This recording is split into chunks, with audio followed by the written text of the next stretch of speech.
USA. Why is closing borders considered hateful or racist? The extremes just take charge of the public discourse on the matter. And they are large enough as voting bases that we'll never have reasonable discussions and solutions on politicized issues. So, what if I were to tell you that before 1965, the US had open borders? If you were from the Western Hemisphere, it was totally possible to come, live, and work here, and become a citizen, if you just walked across the border and applied yourself to any of those efforts. There was no illegal immigration for people from the Western Hemisphere. The quota system that existed for people from Asia, India, Eastern Europe, was racist, but those systems were put in place for people outside of the Western Hemisphere. Now why 1965?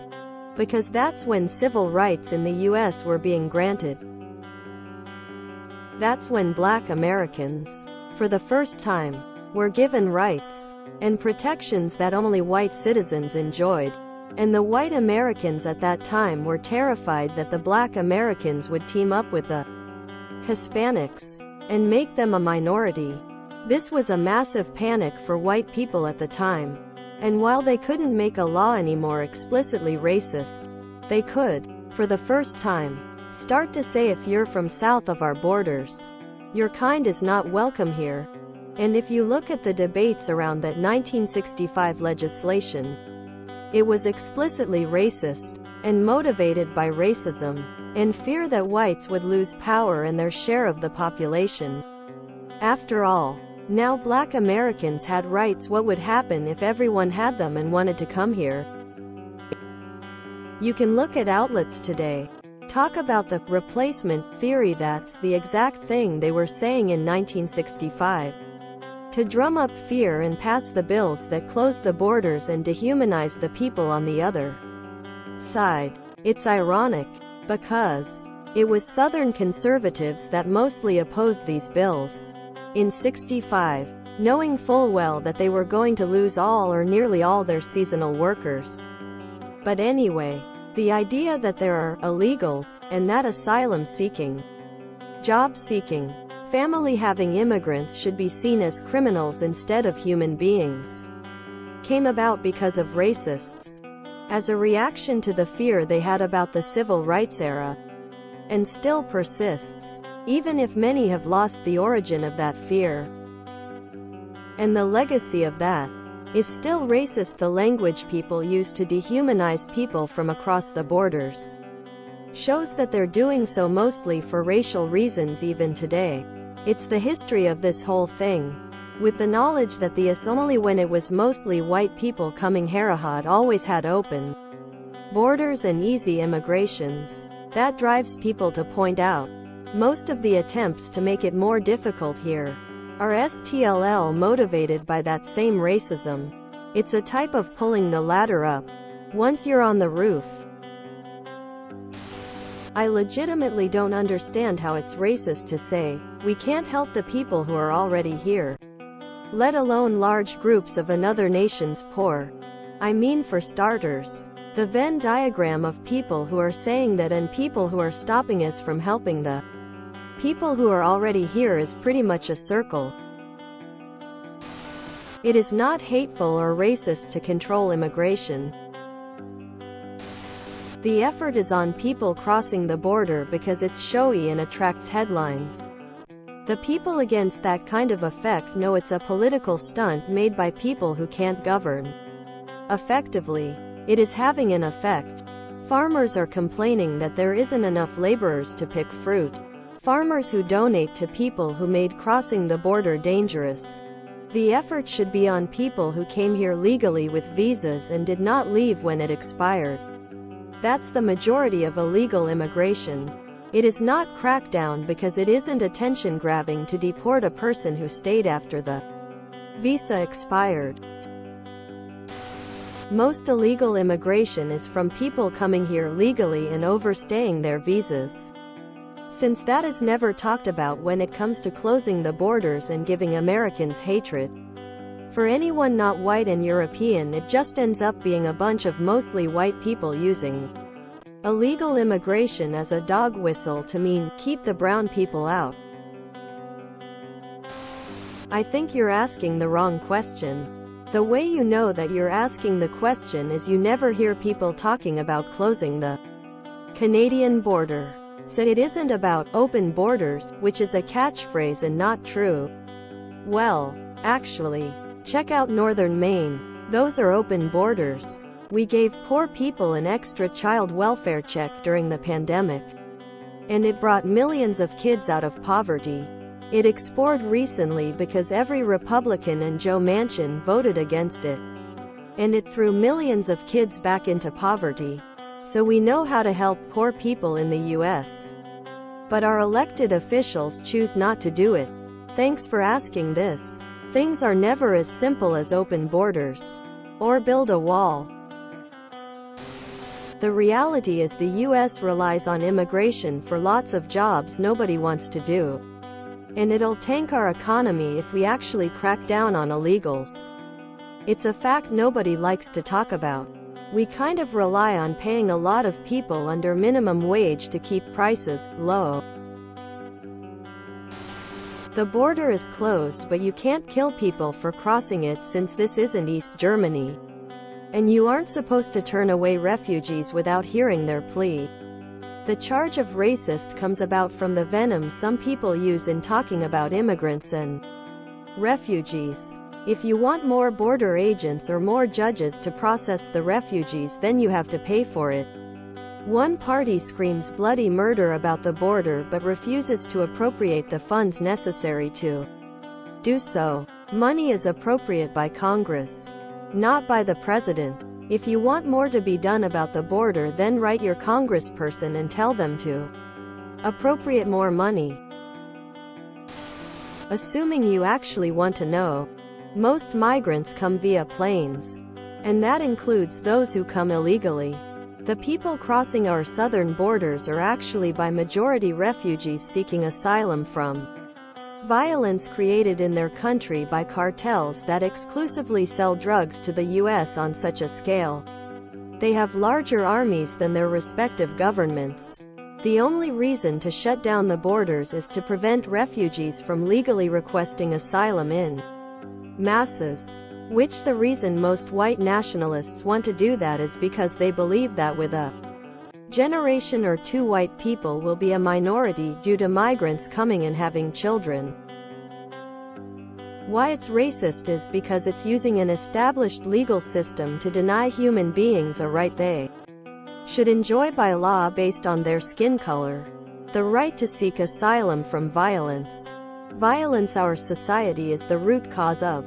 The second largest group of migrants that do land crossing are farmers looking to come work for the season and then go back.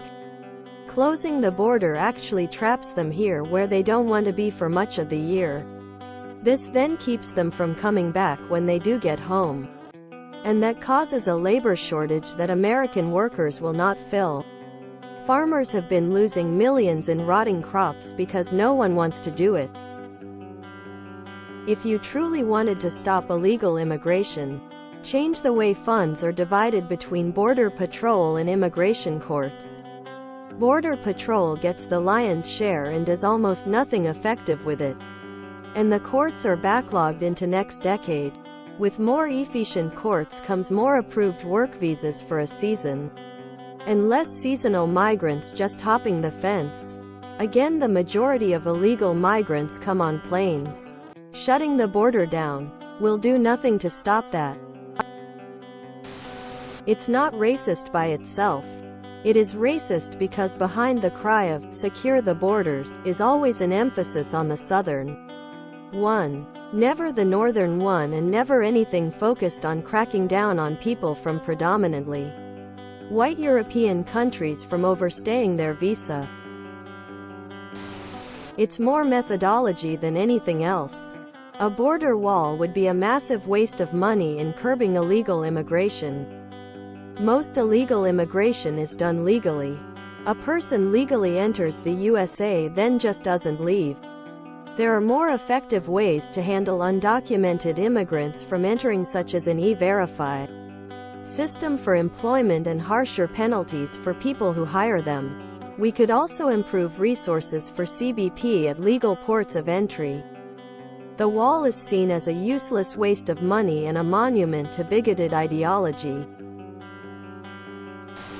Racist, xenophobic bags of dicks are often the loudest proponents of it. There is zero correlation between letting migrants in and not being able to help poor Americans. We have the resources to help poor Americans, but Republicans always oppose it. They also oppose helping migrants. Because it's not racist, the people saying it is are the same people who don't have to deal with thousands of people coming through the border. They live far away and think that the only reason people don't want migrants coming in is because of racism. Not that there's literally nowhere for them to go once they get in. Immigration is a complex issue, and unfortunately Americans like easy, short, and understandable answers. Saying they're all drug dealers, murderers, and rapist stokes that need to be kept out.